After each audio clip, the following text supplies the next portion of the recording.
Hello and welcome to the 102nd edition of Beer Issues. My name is Matt Bruckert and I'm coming to you live here from Casa de Bruckert, where we're going to be trying another great local beer from Sanford, Florida. The company is Deviant Wolf Brewing out of Sanford. Great little brewery, make a ton of great beers. Today we're going to be trying the Dyin Breed, which is a Vienna lager. So this is a can of it I got there from the brewery. So I'm going to go ahead and crack this one open here. Now this beer was brought to us by Vince, who's been on the show before. And he brought this so we could do an episode of Beer Issues on it. Okay, so I'm going to pour this and then we're going to talk about it for a minute before I start drinking it, okay? So what exactly is a Vienna lager? Okay, that's probably the first question we'll have to ask. It's typically a reddish amber color, so this is probably a lighter, but it does have a little bit of a red hint to it. So far we're right on track on what a Vienna lager should be. So it's going to have some toasted Vienna malts. So let's smell it. So I do get definitely a malty smell when I smell it, but I do get hops, which is the other thing, hops. And they don't add too much hops, not like an IPA or something like that. In a lager, they do just enough hops to balance the sweetness of the toasted malt. So, so far, looking at things, this looks like this is going to be a really good Vienna lager, so I'm excited. Now, the beer clocks in at 5.3% alcohol, which is pretty standard for a Vienna style lager. The ratings, again, it's a local beer, so you're not going to get anything except Untappd.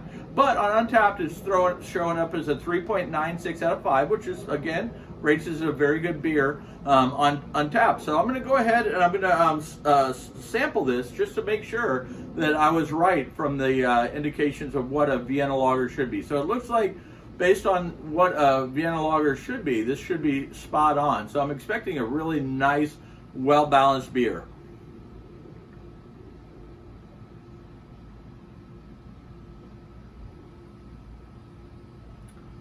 Yep. And the key when you're making a Vienna lager is to balance the hops with the malts.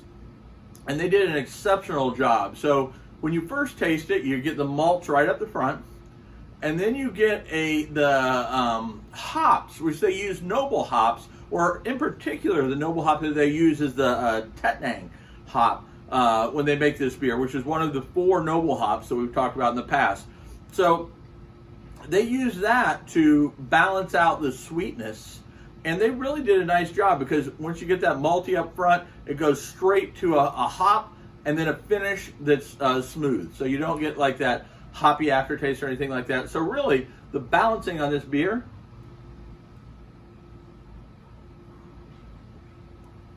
yep, spot on. They did a great job of replicating or making a Vienna-style lager. The people of Vienna would be proud. I mean, it's really, truly right on, because they got the nice balance between the malts and the hops. So make sure you check out Deviant Wolf. They're down in Sanford, right on the main drag there. I mean, I know there's a ton of breweries in Sanford, but make sure while you're there, there's a ton of them to check out, but make sure you check out Deviant Wolf, because they really are making some good beers, and I'm really happy for them that they do make such good beers, because they're good people.